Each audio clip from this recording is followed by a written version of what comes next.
Hello, nurses. This is Kevin with NursingCamp.com, and these are my scribble notes on nursing and the NCLEX. Today's focus on cardiac lecture number 38, Virchow's triad, DVT, and PE, deep vein thrombosis, which I covered in lecture number 37. And I said I was going to cover PE, but I'm just going to vaguely cover that because it's more of a pulmonary issue, but I'm going to go briefly over it.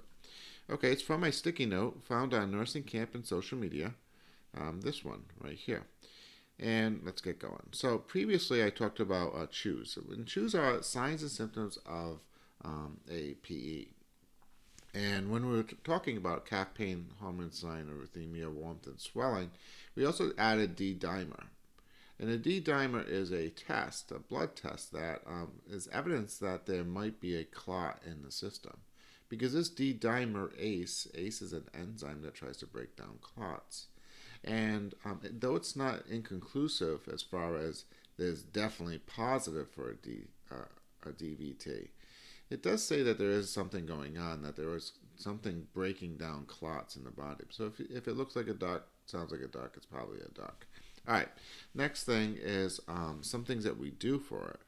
And we talked about bed rest, Elevate, anticoagulants, Tylenol, heparin, and SCDs. And we talked about these are things that we would do for that patient. It's also preventative things that we'll do. So we'll give like heparin if they're bed rest.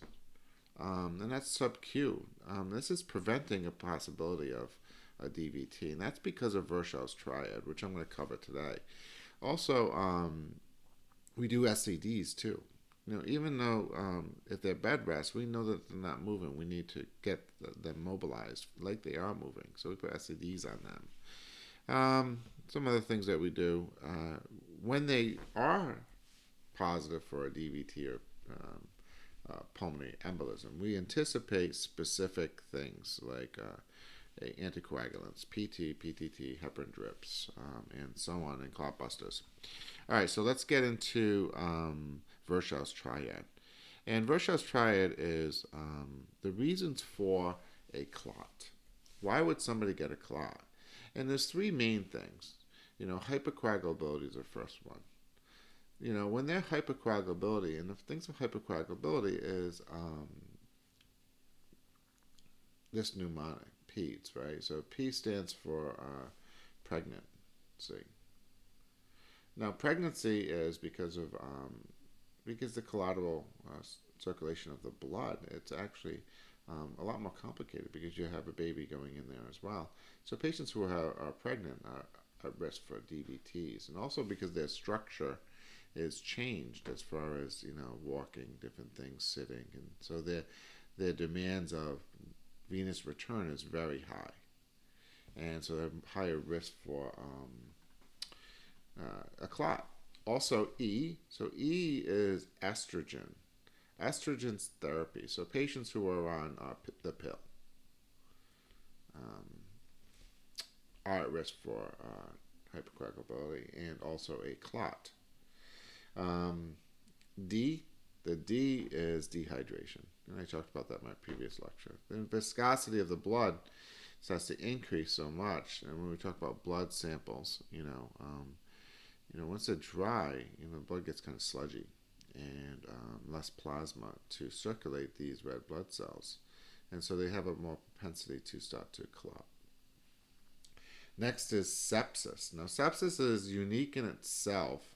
And when we're talking about sepsis, we're talking about DIC and the clotting cascade.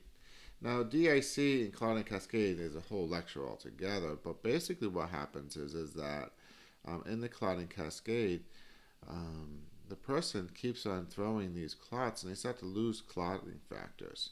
And over time, they start to throw these microemboli. And these microemboli end up becoming lodged in different parts of the body. And that's also possible with what we talked about previously with valvular disease, where Jane's nodes, Oslo's nodes, and petechiae are all signs of hypercoagulability or microemboli. All microemboli can be clots. All right. Next is stop. So stasis, immobility. So that patient that's sitting in the bed daily, because they're on bed rest, are at risk for clots. So therefore, we'll put SCDs on them. We are going to might give them a sub-Q heparin and or sub-Q Lovenox.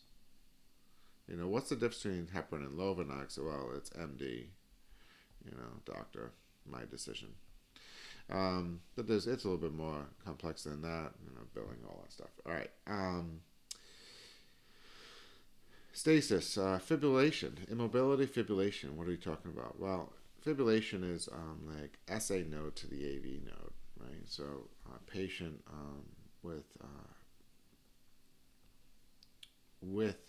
AFib, for example, the conduction would normally be SA node here, right, to the AV here, and to the contraction, all right? Well, the thing with AFib is they don't have this, all right? So there's no P wave here. That's P, Q, R, S, T. See my lecture on ECGs. Now, there's no P wave, so it's doing this. Well, this fibrillation right here is a risk for clots.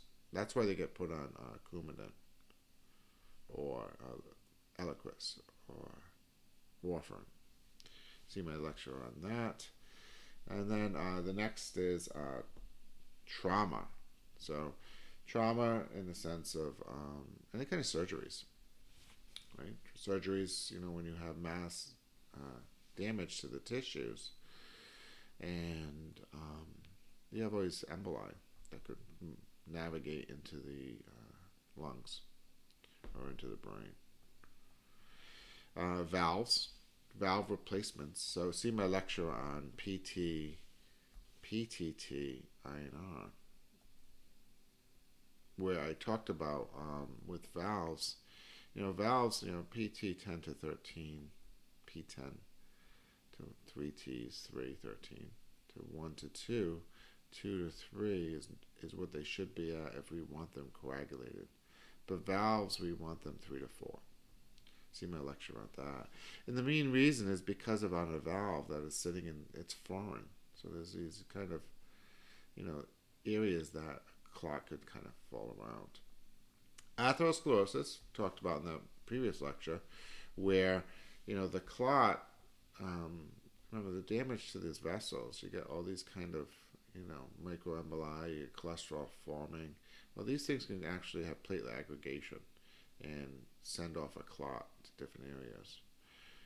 Triple lumen, well, triple lumen is mainly for pulmonary embolism. And I cover that in my pulmonary lectures. And when you put in a triple lumen, you puncture through. The risk is that this embolism can go through the heart, and then it can get, that's supposed to be a body. Holy crap. Looks like the Elephant Man. That definitely dated myself. So big thing is with triple lumens, and I'll talk about that in my pulmonary lectures. When you put a triple lumen in, it's usually post-op triple lumen. If it's been put in 4 hours and they have a shortness of breath or chest pain or anything like that, that's a PE. So we always monitor for PEs post triple lumens and IV lines. And surgeries is the final thing. That's important to know because we're always trying to prevent Virchow's triad. So we do things to focus on these concerns and then to treat the patient accordingly with interventions. Well, that's about it. My name is Camp, and this is Nursing Camp, and these are based on my sticky notes found on nursingcamp.com. I can be found on social media, Instagram,